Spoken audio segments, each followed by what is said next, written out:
வாழ்க வளமுடன். ஹாய் சகோஸ். இதயம் மீட்டும் மெல்லிசை போல உங்கள் மனதை மயக்கப் போகும் எழுத்தாளர் தீபா பாபு அவர்களின் கற்பனை சிதறல்களுக்குள் நம் பயணத்தை தொடங்கலாமா? அத்தியாயம் 24. மாடிப்படியை நோக்கி சென்ற அட்சயாவை வேகமாக பின்தொடர்ந்து சென்று, ஹே, ஒரு நிமிஷம் என்று அவசரமாக தடுத்தான் ரிச்சர்ட்.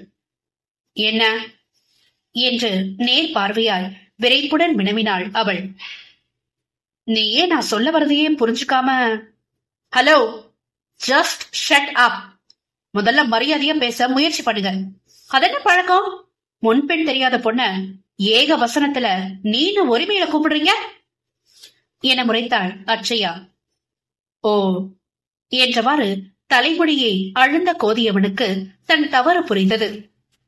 ஐம் சாரி, வயசுல சின்ன பொண்ணா இருக்கமோ உன்ன சாரி உங்கள்கிட்ட பேசணுன்ற அவசரத்துல அந்த மாதிரி பேசிட்டேன் என்று இறங்கி மன்னிப்பு வேண்டினான் ரிச்சர்ட்.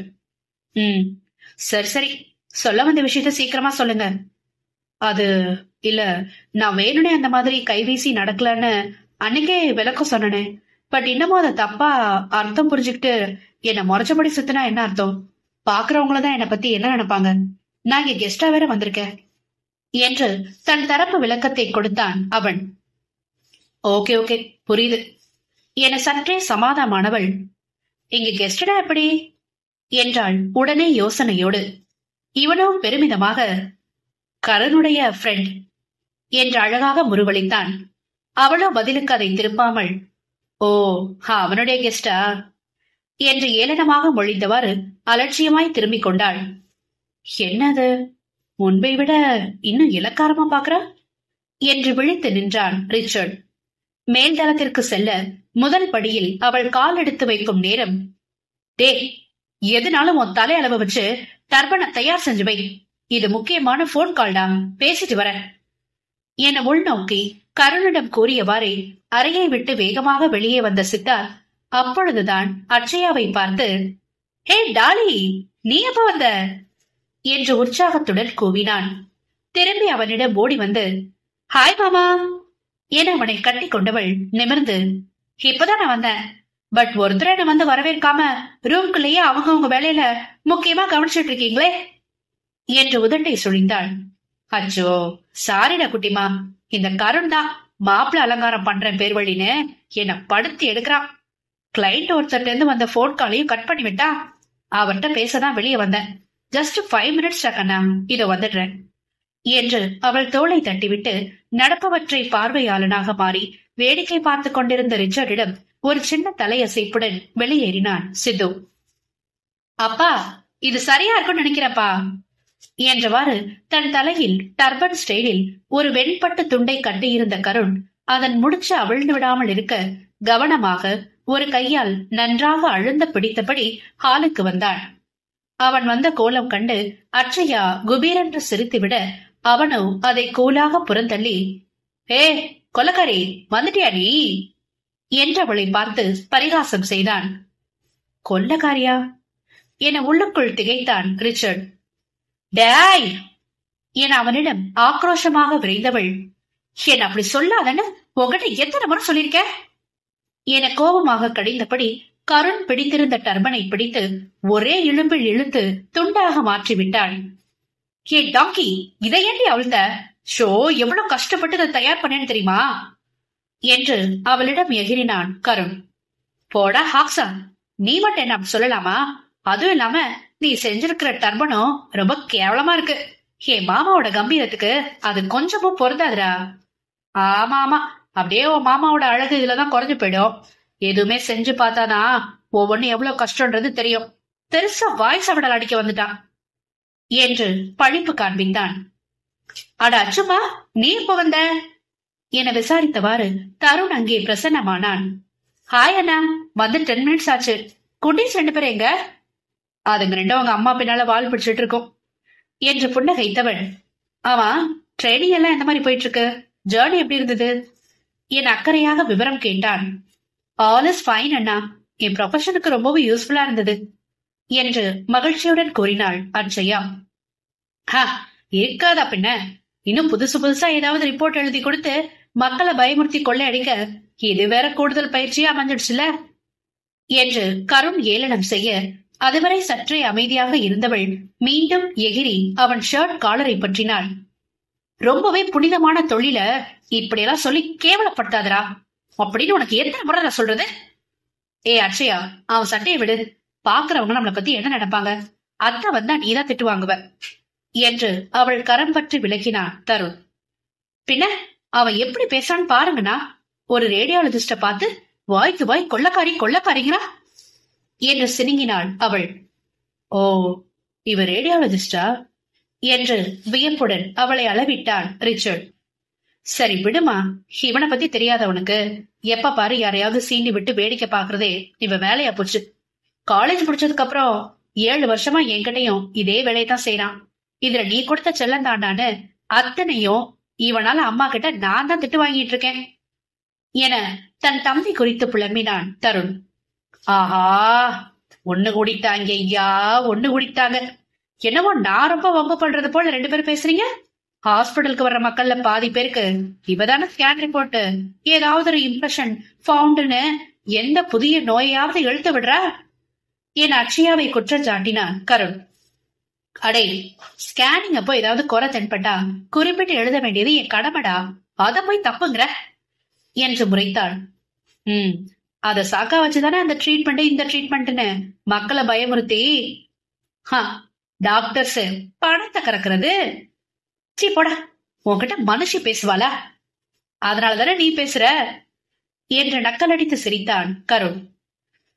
உன்ன என அவள் பற்களை கடிக்க, அதுக்குள்ள என்ன பிரச்சனை? வந்த உடனே 2 பேரும் ஆரம்பிச்சிட்டீங்களா என்று வினவியவாறு அவளின் முகத்தை ஆழ்ந்து கவனித்தபடி அருகில் வந்தான் சித்தார்த். பாருங்க மாமா இவன என்று சினுங்கியபடி சென்று அவனிடம் கருணை பற்றி முறையிட்டாள் அட்சயா. போச்சு, அவட்ட போயிட்டாளா?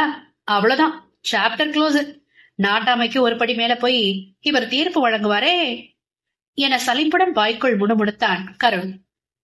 அங்கே நடப்பதை எல்லாம் சுவாரஸ்யமாக வேடிக்கை பார்த்து கொண்டிருந்த ரிச்சர்ட் தன் அருகில் நின்றிருந்த கரனுடைய முணுமுழிப்பில் பக்கென்று வாய்விட்டே சிரித்து விட்டான். அனைவரின் கவனமும் தன்னிடம் திரும்புவதை உணர்ந்து வேகமாக தன்னை கட்டுக்குள் கொண்டு வந்தவன், சாரி என்றான் லேசான முகச்சிவப்போடு. பரவாயில்ல விடுப்பா, இங்க நடக்கிற கூத்தையெல்லாம் பார்த்து உனக்கு சிரிப்பு வரலனாதான் ஆச்சரியம். நாங்க உன்னை வினோதமா பார்க்க வேண்டி வரும் என முறுவழித்தான் சித்து. தந்தையின் கவனத்தை திசை திருப்ப வேண்டி அதை விரைவாக அவன் சொல்லுக்கு ஆமாம் சாமி போட்டான் கருண்.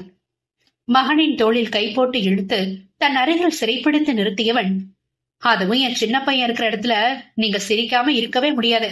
என்ன தருண், நான் சொல்றது சரிதானே என்று தன் பெரிய மகனிடம் வேறு அபிப்பிராயம் கேட்டான் அவன்.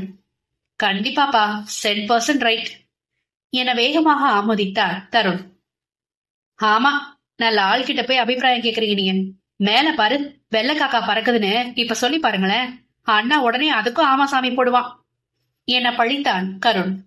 அடிங்க என்று சித்து அவன் முதுகை தட்ட, அதுல என்னடா தப்பு? அப்பா எதை சொன்னாலும் சரியாதான் இருக்கும் என தருண் மீண்டும் தன்னை தகப்பனிடம் ஒப்பு கொடுக்க, காட்சிகள் மாறி தன் முன்னால் நிற்பவன் 4 வயது குழந்தையாக தோன்றி அவனுடைய வளர்ப்பு தந்தையின் கண்களை கலங்க செய்தான். சூழ்நிலை வேறு விதமாக உணர்ச்சிமயமாக மாறுவதை உணர்ந்து கொண்ட கருண் விரைந்து அதை மாற்ற வேண்டி ரிச்சர்டை பிடித்துக் கொண்டான். என்ன ரிச்சர்ட், அப்பா சொல்றது போல எங்க வீடு உங்களுக்கு வித்தியாசமா தோணுதா என்ன? நிச்சயமா, எங்க வீட்டுல இந்த மாதிரி உறவுகளோட சங்கமமோ கலகலப்போ பாசமிக அதட்டலோட கூடிய உரிமையோ எதுவும் இருக்காது. என்னுடைய பள்ளி பருவத்திலேயே 9 வயசுல அப்பா அம்மா விபத்துல தவறிட்டாங்க. அதுக்கப்புறம் நான் தாத்தாவோட வளர்ப்புதான். அதுவும் அவரை நம்பி இருக்கிற ஆயிரக்கணக்கான தொழிலாளர்களோட வாழ்வும் அவர் கையில தான் இருந்தது. அதனால தொழில் நிமித்தமா அலையிறப்போ என்னை கவனிச்சுக்க முடியாம நேரம் இல்லாம ஸ்கூல் ஹாஸ்டல்ல விட்டுட்டாரு. அன்னையில இருந்து இன்னைக்கு வரைக்கும் அதே தனிமை வாசம்தான். அப்பா அம்மா இருக்கும் பொழுது ஒத்த பிள்ளையா வளர்ந்ததால வசதி வாய்ப்புகளோட பொழுது கழிக்கத்தான் வாய்ப்புகள் அதிகம் இருந்தது தவிர கூட பிறந்தவங்க உற்றார் உறவினர்னு எந்த வாய்ப்புகளும் எனக்கு கிடைக்கல. இதுவரை என் வாழ்நாள்ல இந்த அளவுக்கு நெருக்கமான குடும்பத்தை நான் பார்த்ததே இல்லை. Really so sweet. உங்க வீட்டை பாக்குறப்பதான் நானும் அருந்ததையும் லைஃப்ல எவ்வளவு மிஸ் பண்ணிருக்கோன்னு புரிஞ்சுது என்றவனின் வார்த்தைகள் கடைசி வரியில் தேய்த்து தடுமாற்றத்துடன் முடிந்து எதிரில் உள்ளவர்களை தயக்கத்துடன் ஏறிட வைத்தது.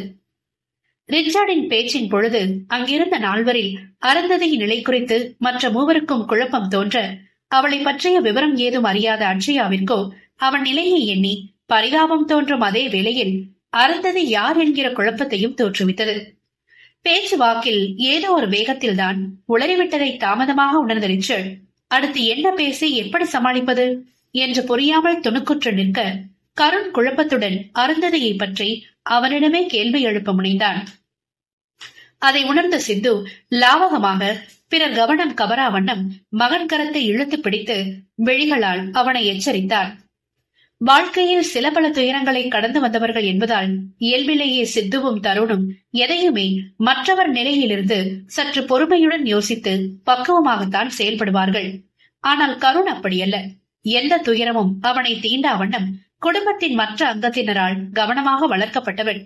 பிறர் மனதை நோகடிக்கும் இயல்புகள் இல்லாத நற்பண்புகள் கொண்டவன்தான் என்றாலும் சூழ்நிலைகளை புரிந்து கொள்ள முயற்சி செய்யாமல் தன் குணத்தால் படபடவென்று எதையுமே சட்டு சட்டென்று கேட்டு விடுவான். இப்பொழுதுமே அப்படி முயற்சித்தவனை அவன் தந்தை தடுப்பதை பார்த்த பிறகுதான் ரிச்சர்டிற்கு நிம்மதியாக இருந்தது. தனக்கு சாதகமான சூழ்நிலை அமையும் முன்பே தங்கள் உறவை குறித்து அக்குடும்பத்திடம் விளக்கம் சொல்ல அவன் மனமும் விரும்பவில்லை. நட்புகள் எல்லாரும் நம்ம சேனலை மறக்காம சப்ஸ்கிரைப் பண்ணுங்க, கதையை கேளுங்க, லைக் பண்ணுங்க, கமெண்ட் பண்ணுங்க, பிடிச்சவங்க ஷேர் பண்ணுங்க. நன்றி.